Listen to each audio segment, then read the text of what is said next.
So యుద్ధం అయితే కొనసాగుతుంది. స్టాక్ మార్కెట్ పైన ఎఫెక్ట్ గట్టిగానే ఉందని చెప్పాలి. ముఖ్యంగా గత 5 రోజుల నుంచి ఇరాన్ పైన అయితే అమెరికా అండ్ ఇజ్రాయెల్ సంయుక్తంగా దాడులు కొనసాగించడం జరుగుతుంది. ట్రంప్ అయితే ఇంకా యుద్ధం కొనసాగే అవకాశం ఉంది. ఇంకా 4 నుంచి 5 వారాలు పట్టే అవకాశం ఉంది. కంప్లీట్ ఇరాన్ అయితే మట్టు పెడతామనేసి స్టేట్మెంట్ ఇవ్వడం జరిగింది. సో ఆ విధంగా చూస్తే హర్మోజ్ జలసంధి కూడా మూసివేయడం, అంటే చెమురుకు సంబంధించిన ట్రాన్స్పోర్ట్ జరిగే మెయిన్ జలసంధి అదే, దాన్ని మూసేయడం ద్వారా కూడా చెమురు ఎఫెక్ట్ అయితే ఖచ్చితంగా ఉంటుంది. దాని ద్వారా ప్రపంచవ్యాప్తంగా ద్రవ్యోల్బణం వచ్చే అవకాశం ఉందని అయితే ఖచ్చితంగా చెప్పడం జరుగుతుంది. సో ఓవరాల్గా ఆల్రెడీ నిన్న మార్కెట్ హాలిడేస్ ఉండే. సో ఈరోజు మాత్రం ఆల్రెడీ ఎస్టిమేషన్ చేయడం జరిగింది. గిఫ్ట్ నిఫ్టీ ఇండికేషన్ చేసినట్టు గ్యాప్ డౌన్తోనే స్టార్ట్ అయిన మార్కెట్, అదేవిధంగా వాల్టాలిటీ అయితే బాగా కనిపించింది. ఇంచుమించు ఒకనొక స్టేజ్లో 1700 పాయింట్లు ఇంట్రాడేకి అయితే రీచ్ అవ్వడం జరిగింది. ఓవరాల్గా క్లోజింగ్ కూడా నెగిటివ్నే క్లోజ్ అవ్వడం జరిగింది. ముఖ్యంగా నిఫ్టీ చూసుకుంటే 385 పాయింట్లు మైనస్లో ముగిసింది. 24,480 దగ్గర క్లోజ్ అయింది. సెన్సెక్స్ చూసుకుంటే 1,122 దగ్గర అయితే క్లోజ్ అవ్వడం జరిగింది. 1,122 పాయింట్లు మైనస్లో ముగిసింది. 79,116 దగ్గర క్లోజ్ అవ్వడం జరిగింది. బ్యాంక్ నిఫ్టీ చూసుకుంటే 1000 పాయింట్లు ఇంచుమించు నెగిటివ్లో క్లోజ్ అయింది. And compare to dollar rupee value వచ్చేసి 92.04 దగ్గర ఉండడం జరిగింది. అంటే రూపీ క్షీణించడం కూడా మార్కెట్ని అయితే నెగిటివ్కి వెళ్ళడం కూడా అబ్జర్వ్ చేయొచ్చు. ముఖ్యంగా చెమురు యొక్క ఎఫెక్ట్ అయితే ఖచ్చితంగా స్టాక్ మార్కెట్ పైన ఎక్కువగా ఉంటుందని అయితే ఎక్స్పర్ట్ చెప్పడం జరిగింది. ఓవరాల్గా ఈరోజు సెక్టార్ వైజ్ చూసినా కూడా అన్ని సెక్టార్లు నెగిటివ్లోనే ఉండడం జరిగింది. మిడ్ అండ్ స్మాల్ క్యాప్లు కూడా భారీగా పడిపోవడం, ఇంచుమించు 2% పైన అయితే పడిపోవడం అయితే మనం అబ్జర్వ్ చేయొచ్చు. ఇంకా యుద్ధం కొనసాగుతుంది, ఎట్టి పరిస్థితుల్లో ఇరాన్ని మట్టు పెడతామని అయితే ట్రంప్ గట్టిగా కూర్చోవడం జరిగింది. ఏంటి నెక్స్ట్ ఏంటి, అండ్ గోల్డ్ అండ్ సిల్వర్ ఏ విధంగా ఉంటుంది, ఇన్వెస్టర్లు ఏం చేయాలి, సో రేపు మార్కెట్ ఎలా ఉండబోతుంది మాట్లాడదాం. మనతో మాట్లాడడానికి సీనియర్ స్టాక్ మార్కెట్ అనలిస్ట్ జీవి సత్యనారాయణ గారు ఉన్నారు. Sir good evening. Good evening sir. మొన్న మనం మాట్లాడుకున్నట్లే కంటిన్యూగా యుద్ధం అయితే కొనసాగుతుంది. మీరు చెప్పినట్టే, అంటే సినారియోలో ఏ విధంగా అయితే మీరు ఎక్స్ప్లెయిన్ చేశారో ఆ విధంగానే కొనసాగుతడం జరిగింది. ప్రజెంట్ చాలా స్టాక్స్ కూడా 52 వీక్ లోకి అయితే ఉండడం జరిగింది. ఇది ఆపర్చునిటీగా తీసుకోవాలా లేకపోతే జాగ్రత్త పడాలా, ఏం చేయమంటారు? ఆపర్చునిటీనే. ఎందుకు అనేదానికి సపోజ్ ఇప్పుడు వరల్డ్ మార్కెట్లు అన్ని ఫాలో అయినాయి 2% ప్లస్ మైనస్, అంటే 2% కంటే ఎక్కువ, నియర్లీ 3% వరకు కూడా మైనస్ అయింది. అలానే మంది కూడా ఉదయం గ్యాప్ డౌన్ జరగడం జరిగింది. కానీ తర్వాత గ్యాప్ డౌన్ కావడానికి కొన్ని రీజన్లు, మళ్ళీ రికవరీ కావడానికి కొన్ని రీజన్లు.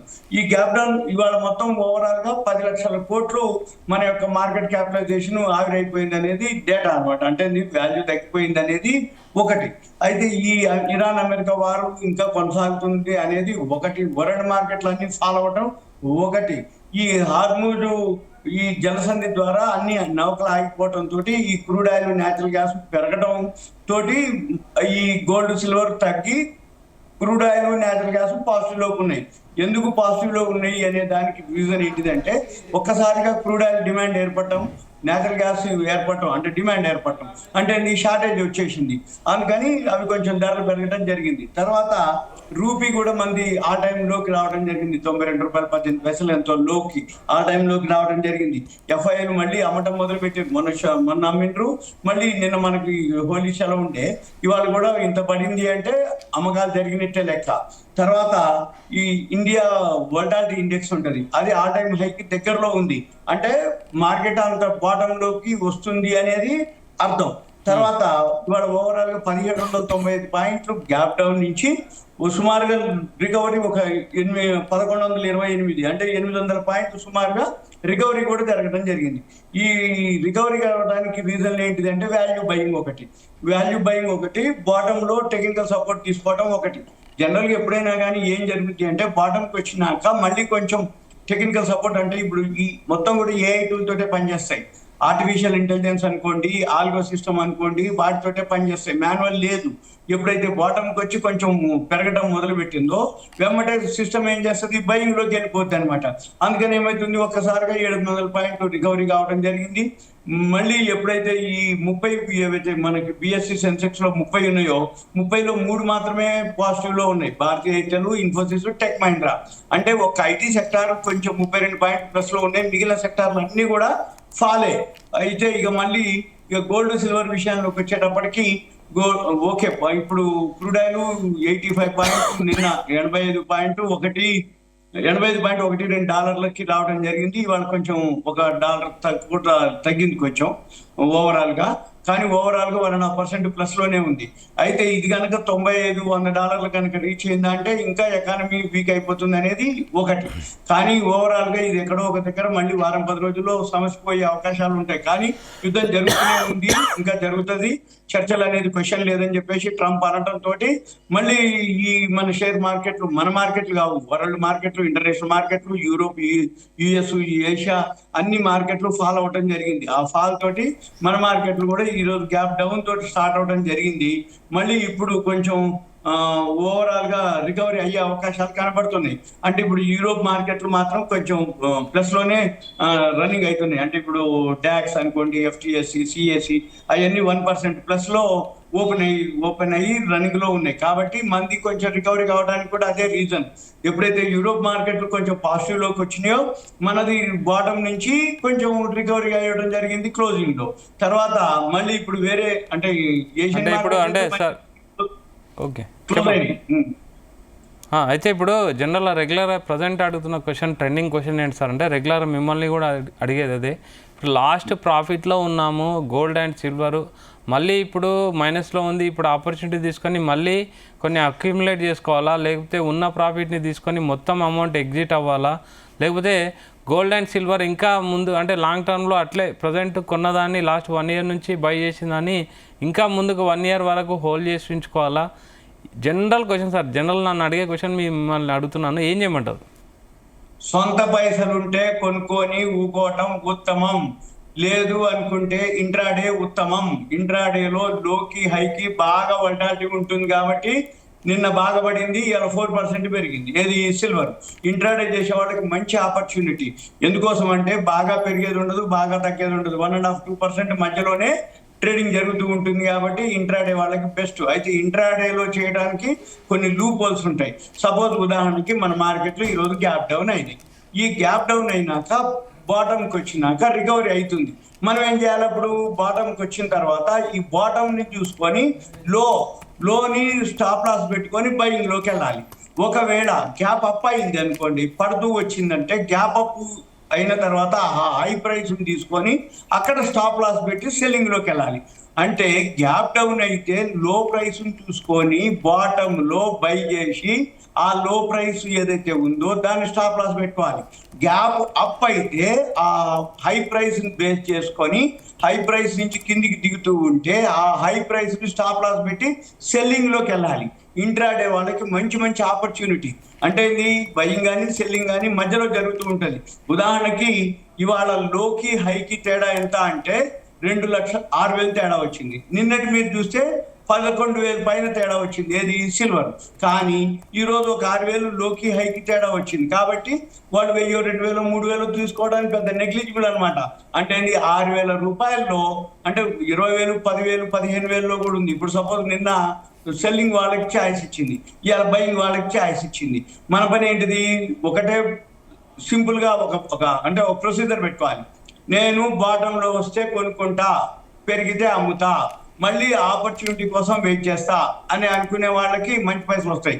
అంతే తప్ప పెరుగుతూ ఉంటే కొని వెమ్మటే పడటం మొదలు పెడితే అరే లాస్ అయిపోయింది నా అకౌంట్ అని పడుతూ ఉన్నప్పుడు షార్ట్ చేసి మళ్ళీ పెరగగానే అనవసరంగా నేను కొన్నానే అని షార్ట్ చేసిందే అని మళ్ళీ రివర్స్ చేసి ఇట్లా చేసి ప్యానిక్ అయిపోతే అకౌంట్లు అన్ని వాషౌట్లు అయిపోతాయి. అంతకుముందు ఏదైతే ఉందో ప్రతిసారి అంటే ఒక్కొక్కసారి ఒక్కొక్క ఎక్స్పీరియన్సే ఇస్తుంది మార్కెట్. ఇంట్రాడే ఇప్పుడు మాత్రం ఇంట్రాడే వాళ్ళకే ఛాయిస్. అంతకుముందు కొనుక్కున్న వాళ్ళకి ఛాయిస్ ఇచ్చింది, అంతకుముందు అమ్మిన వాళ్ళకి ఛాయిస్ ఇచ్చింది. అంటే కొన్ని రోజులు షార్ట్ సెల్లింగ్ చేసిన వాళ్ళకి ఛాయిస్ ఇస్తుంది, కొన్ని రోజులు కొనుక్కున్న వాళ్ళకి ఛాయిస్ ఇస్తుంది, కొన్ని రోజులు ఇంట్రాడే చేసే వాళ్ళకి ఛాయిస్ ఇస్తుంది. ఓవరాల్ గా ఎవరైనా సరే గోల్డ్ సిల్వర్ కొనుక్కోవచ్చు, ఇన్వెస్ట్ చేయొచ్చు. ఈ జీరోలో అయ్యే క్వశ్చన్ లేదు. ఈ ఇరాన్ అమెరికా ఇవన్నీ యుద్ధాలు ఏవైతే ఉన్నాయో అవన్నీ తాత్కాలికం. మళ్ళీ ఎప్పుడో ఒకసారి మళ్ళీ ఇవన్నీ రివర్స్ అవుతాయి, ఎక్కడో ఒక దగ్గర చర్చలకు వస్తాయి. మనమే కాదు, ఇప్పుడు ప్రపంచంగా అంటే ఐక్యరాజ్య సమితి ఇప్పుడు ఎంటర్ అవ్వచ్చు. ఐక్యరాజ్య సమితి ఎంటర్ అయిపోయి వీళ్ళని ఎక్కడో ఒక దగ్గర చర్చలు జరిగి ఈ యుద్ధాన్ని ఆపాలి, లేకపోతే ఎక్కడో ఒక దగ్గర ఆ చర్చలు సఫలీకృతం అయ్యేటట్టు లేకపోతే పోస్ట్ పోన్ చేయటం కానీ ఇవన్నీ జరుగుతాయి. ఎందుకంటే ఎప్పుడైతే ఇలా జరిగితే ఇరాన్ ఏమీ నష్టం కాదు, అమెరికాకు కూడా నష్టమే, ఏ దేశానికైనా నష్టమే. ఇప్పుడు ఒక ఇరాన్ అమెరికా నష్టపోవడం కాదు, ప్రపంచ దేశాలన్నిటికీ కూడా నష్టమే. అంటే అనవసరంగా ఖర్చులు ఎక్కువ పెట్టి ధర ఎక్కువ పెట్టి మనమే కొనుక్కోవాలి ఆర్టిఫిషియల్ గా. అంటే ధరను ఆటోమేటిక్ గా ట్రాన్స్పోర్ట్ పెరిగిపోతుంది, ట్రాన్స్పోర్ట్ పెరిగిపోతే మనం ఎక్కువ పెట్టి ధర పెట్టి కొనాలి, ఎక్కువ ధర పెట్టుకుంటే ఇన్ఫ్లేషన్ పెరుగుతుంది, అది మన మీదనే భారం పడుతుంది, అలా ప్రపంచ దేశాలు అన్నిటి మీద పడుతుంది. అందుకని యుద్ధం చేయడం వల్ల ఎవరికేమీ లాభం ఏమి ఉండదు. అమెరికా గెలవడం అనేది గెలిచినా వాళ్ళు కూడా నష్టపోయేదంటే, ఇరాన్ వాళ్ళు నష్టపోయారంటే వాళ్ళకేమి ఉండదు, అంటే వాళ్ళు కూడా నష్టపోతారు. కాబట్టి మనం చూడవలసింది ఓవరాల్ గా ఏంటిది, వాల్యూ ఉన్న స్టాక్స్ ఉన్నాయా లేవా. ఈ గోల్డ్ సిల్వర్ విషయంలో అయితే ఎప్పుడైనా కొనుక్కోవచ్చు, కాకపోతే ఇప్పుడు ఇంట్రాడే వాళ్ళు. ఇంకోటి నిన్న కూడా మీరు చెప్పారు, గోల్డ్ సిల్వర్ కాకుండా చెమురు కానీ గ్యాస్ కానీ అందులో ఇన్వెస్ట్మెంట్ కూడా మంచి లాభాలు ఇస్తుందని. ప్రజెంట్ ఇప్పుడు మళ్ళీ అమెరికా ఇరాన్ యుద్ధం ఆగిపోయిందన్నా, ఐక్యరాజ్య సమితి ఎంటర్ అయినా, లేకపోతే ఇప్పుడు ఇరాన్ కి రష్యా చైనా వాళ్ళు సపోర్ట్ చేస్తారని, లేకపోతే అమెరికా వాళ్ళు మళ్ళీ ఇంకేం ప్లాన్ చేస్తారో, ఇవన్నీ యుద్ధం ఆగేంత వరకు మాత్రం natural gas crude oil positive. మళ్ళీ ఎప్పుడైతే యుద్ధం ఆగిపోయి మామూలు అవుతుందో మళ్ళీ ఎమ్మటే క్రూడ్ ఆయిల్ న్యాచురల్ గ్యాస్ మామూలుకి వచ్చేస్తాయి. ఎందుకంటే నిన్న 85.18 ఏదైతే వచ్చిందో డాలర్లు, all time high, life time high ఏది క్రూడ్ ఆయిల్, మళ్ళీ వాళ్ళు కొంచెం తగ్గింది. మళ్ళీ అది కనుక ఇంకొంచెం పెరిగితే ఇక ప్రపంచవ్యాప్తంగా అన్నిటి మీద ఎఫెక్ట్ పడుతుంది. Main crude ఆయిలే. కరోనా టైంలో మైనస్లోకి వెళ్ళిపోయింది క్రూడ్ ఆయిల్, మరి అటువంటిది మైనస్ నుంచి $85 రీచ్ అయిందంటే మరి ఎంత జర్నీ చేసినట్టు అది క్రూడ్ ఆయిల్. మన పని ఎంతసేపటికి ఏంటంటే అవి గమనించాలి, ఎప్పుడు ఫాల్ అవుతుంది, ఎప్పుడు మళ్ళీ పీక్ వెళ్తుంది, ఎప్పుడు ఎందుకు వెళ్తుంది. అంటే పీక్ వెళ్ళడానికి రీజన్ ఏంటి, ఫాల్ అవడానికి రీజన్ ఏంటి, ఈ రీజన్లు ఏంటిది అనేది కనుక మనం గుర్తుపట్టగలిగితే మనం ఇన్వెస్ట్ చేయాలన్నా అంటే అవాయిడ్ చేయాలన్నా అబ్జర్వ్ చేయాలన్నా మూడే, ఒకటి ఎంటర్, ఒకటి ఎగ్జిట్, మూడోది అబ్జర్వేషన్. అంటే ఏంది, అబ్జర్వ్ కనుక చేయగలిగితే ఎంటర్ కా ఎగ్జిట్ కా చాయిస్. అంటే ఎంటర్ అంటే కొనుక్కోవడానికి, ఎగ్జిట్ అంటే షార్ట్ సెల్లింగ్ అనమాట. అంటే బై చేసిన వాళ్ళే ఎగ్జిట్ అవ్వక్కర్లే, పడుతున్నప్పుడు చాయిస్ ఇచ్చేస్తుంది. ఇవన్నీ టెక్నికల్ గా ఉన్నవాళ్ళు కొంచెం ఐడియా ఉంటే ఆ investing.com లో క్లియర్ గా చూపిస్తుంది విత్ గ్రాఫ్ తోటి కూడా. ఇంట్రేడింగ్ ఇవన్నీ ఇంకొక వెబ్సైట్ ఉంటుంది, దాంట్లో కూడా డైరెక్ట్ గా బైసెల్ సిగ్నల్స్ ఇచ్చేస్తుంది. నువ్వు కొనవాలన్నా, అమ్మాలన్నా, అబ్జర్వ్ చేయాలన్నా, న్యూట్రల్ ఉందా, క్లియర్ గా ఇండికేటర్ ఇచ్చేస్తుంది. దాన్ని ఫాలో అయితే చాలు. అది అర్థం కాకపోతే 1-2 రోజులు పేపర్ ట్రేడింగ్ చేస్తే అంటే అది వర్కౌట్ అవుతుందా లేదా అనేది తెలిసిపోతుంది. అంటే ఇప్పుడు 52 వీక్స్ లో అయితే చాలా స్టాక్స్ అయితే ఉన్నాయి. మీరు చెప్పినట్టు వాల్యూ ఉన్న స్టాక్స్ కొంటే బెటర్ అంటున్నారు. అంటే వాల్యూ ఉన్న స్టాక్స్ 1-2 అంటే ఎలాంటివి కొంటే బెటర్ సార్? ఇప్పుడు ఉదాహరణకి ఇప్పుడు కాదు, నెక్స్ట్ కావాలంటే ప్రత్యేకంగా దాని వరకే ఒక లిస్ట్ ఉంది. అంటే సెక్టార్ చెప్పండి, మా స్టాక్ పేరు లేకున్నా సెక్టార్ ఏ సెక్టార్ లో ఎక్కువ అవకాశం ఉండొచ్చు? ఇప్పుడు డిఫెన్స్ అయితే ఓకే, పాజిటివ్ లో ఉన్నాయి. పవర్ సెక్టార్ లో టాటా పవర్ అయితే మేము ఒకటి చేయడం జరిగింది, ఎంఆర్పిఎల్ ఒకటి ఉంది, రిఫైనరీస్ లో ఓఎన్జీసీ ఒకటి, రిలయన్స్ ఒకటి. ఎందుకంటే ఈ క్రూడ్ ఆయిల్ ప్రొడ్యూస్ చేసేది ఓఎన్జీసీ మనది, రిలయన్స్, ఆయిల్ ఇండియా, ఇవి క్రూడ్ ఆయిల్ ప్రొడ్యూస్ చేస్తాయి. క్రూడ్ ఆయిల్ ఎప్పుడైతే మార్కెట్ లో ధర పెరిగిందో ఆటోమేటిక్ గా ఈ ప్రొడక్షన్ చేసే వాటికి వీటికి బెనిఫిట్ అవుతుంది. ఏది, రిలయన్స్, ఓఎన్జీసీ, ఆయిల్ ఇండియా. ఇకపోతే డిఫెన్స్ లోకి వచ్చేటప్పటికి హెచ్ఏఎల్, బిఈఎల్, పారస్ డిఫెన్స్, ఇవి ఆర్డర్స్ ఉన్నాయి. ఇది ఓకే. ఇప్పుడు ఎప్పుడైనా కానీ యుద్ధాలు ఎటువంటి జరిగినప్పుడల్లా మనము డిఫెన్స్ కు సంబంధించిన ఏవైతే ఉన్నాయో అవి ఎక్స్పోర్ట్ చేయడం జరుగుతుంది, ఇవి బెనిఫిట్ పొందుతాయి. నెక్స్ట్ కేటాయింపులు చాలా జరిగినాయి బడ్జెట్ లో, అవన్నీ కావాలనుకుంటే సెపరేట్ ఒక వీడియోని మనం కొన్ని సెలెక్టెడ్. ఇప్పుడు మంగళూరు రిఫైనరీస్ బాగుంది, చెన్నై పెట్రో ఉంది, అది బాగుంది. ఇట్లాంటి పెట్రోలియం కంపెనీలన్నీ ప్రొడ్యూస్ చేసేవాటి, క్రూడ్ ఆయిల్ ప్రొడ్యూస్ చేసేవి, గ్యాస్ రిలేటెడ్ ఏవైతున్నాయో అవి పాజిటివ్ లోనే ఉన్నాయి. మళ్ళీ ఇప్పుడు ఇంకా కావాలి అనుకుంటే Indian oil, HPCL, BPCL minus లో ఉన్నాయి. ఇప్పుడు ఒక్కసారిగా ఇది రివర్స్ అయిపోతే, క్రూడ్ ఆయిల్, ఈ నేచురల్ గ్యాస్ రివర్స్ అయిపోతే, అంటే మామూలు అయిపోయింది అనుకోండి, అప్పుడు హెచ్పిసిఎల్, బీపీసీఎల్, ఇండియన్ ఆయిల్ బాగా పెరిగే అవకాశాలు ఉంటాయి అన్నమాట. కాకపోతే వెయిట్ చేసి ఇంకా కొంచెం బాటంకి వచ్చినాక అవి కొనుక్కోవచ్చు. ఏది ఇండియన్ ఆయిల్, హెచ్పిసిఎల్, బీపీసీఎల్, అవి ఏది ఆయిల్ రిఫైనరీస్ సంబంధించినటువంటి పెట్రోల్ పంపులు అవి కొనుక్కోవచ్చు. కాకపోతే వాల్యూ ఉన్నాయి, చాలా ఉన్నాయి, ఇంకా పెద్ద లిస్టే ఉంది. ఇప్పుడు మల్టీ బ్యాగర్సే ఉన్నాయి అనమాట. అంటే మల్టీ బ్యాగర్స్ అంటే ఏంటిదంటే రేపు టీటీఎం అంటాం, ట్రైలింగ్ 12 months, మార్చి అయిపోయిన తర్వాత ఏప్రిల్లో యాన్యువల్ రిజల్ట్స్ ఏవైతే కంపెనీలు అనౌన్స్ చేస్తాయో ఆ లాస్ట్ ఇయర్ మీద కొన్ని రెట్లు, అంటే 300, 400, 3 times, 4 times, 5 times, 10 times కూడా రిజల్ట్స్ వచ్చినాయి ఉన్నాయి. అంటే పెరిగాయి. అంటే ఇప్పటికే 3 quarterలోనే బాగా పెరిగినాయి. కానీ ఇప్పుడు ఈ మార్కెట్ ఫాల్ తోటి అవి కూడా పట్టడం జరిగింది. అవి మంచి ఆపర్చునిటీ అనమాట. అవి కనుక కొనుక్కుంటే ఎన్నాళ్ళు వెయిట్ చేయక్కర్లేదు, ఒక నెల చాలు. ఇప్పుడు మార్చి అయిపోయిందంటే ఏప్రిల్ నుంచి బడ్జెట్ ఏవైతే అప్లికబుల్ ఉన్నాయో అవన్నీ అప్లికబుల్. మళ్ళీ ఏప్రిల్ 1st నుంచి ఈ ఫైనాన్షియల్ ఇయర్ అయిపోయినాయి అన్ని కూడా ఆడిట్ రిజల్ట్స్ వస్తూ ఉంటాయి. ఈ ఆడిట్ రిజల్ట్స్ ఏవైతే ఉన్నాయో అవి ముందే మనకి అంటే టీటీఎం ఉంటుంది వాటిని. ఈ టీటీఎం అంటే ట్రైలింగ్ 12 months, అంటే లాస్ట్ ఇయర్ ఎంత ప్రాఫిట్ వచ్చింది, ఈ సంవత్సరం ఎంత ప్రాఫిట్ రావచ్చు అనేది. అవన్నీ ఆల్రెడీ 3 quarters అయిపోయింది. 4th quarter నెగ్లిజిబుల్ అనమాట. అంటే అంతే ఉన్నా, అంతకంటే ఎక్కువ ఉన్నా, తక్కువ ఉన్నా ఏం కాదు. అదంతా ఆర్డర్ బుక్ ద్వారా మనం గెస్ చేయొచ్చు. అదంతా సాఫ్ట్వేర్ వచ్చేసినాయి, ఇప్పుడు స్కానర్లు వచ్చినాయి, స్క్రీనర్లు వచ్చినాయి. అదే తీసేస్తుంది ఏమని, టీటీఎం ఇంత పర్సెంటేజ్ ఎక్స్పెక్టెడ్ ఉంటుంది అనమాట. ఎక్స్పెక్టెడ్ నెట్ ప్రాఫిట్ ఎంత ఇంక్రీజ్ అవుతుంది, ఎక్స్పెక్టెడ్ ఎంత ప్రాఫిట్, బుక్ వాల్యూ ఎంత పెరుగుతుంది, ఈపీఎస్ ఎంత పెరుగుతుంది, ఇవన్నీ కూడా మనకి ఇక్కడనే చూపిస్తుంది. ఇది సిస్టమే. కాకపోతే కొంచెం అటు ఇటుగా జరగవచ్చు. కానీ ఓవరాల్ గా పాజిటివ్ ఉన్నాయి, పాజిటివే, నెగిటివ్ ఉన్నాయి, నెగిటివే. మళ్ళీ మనం కొంచెం ఆలోచించేది ఏంటంటే ఏమేమి అప్లికబుల్ ఉన్నాయి. అంటే ఇప్పుడు బడ్జెట్ లో కేటాయింపులు అనుకోండి, ఇప్పుడు యూరోప్ తోటి మనం టైఅప్ అయినాం, కెనడాతో టైఅప్ అయినాం, ఇట్లా వేరే దేశాలతో ఏవైతే టైఅప్ అయ్యి ఎక్స్పోర్ట్స్ జరుగుతున్నాయో ఆ సెక్టార్ ఎత్తుకుంటే చాలు, సింపుల్ గా. Okay sir, thank you sir, thank you very much. Thank you. So ఇది వాళ్ళ market updates. Keep watching Zee Telugu news.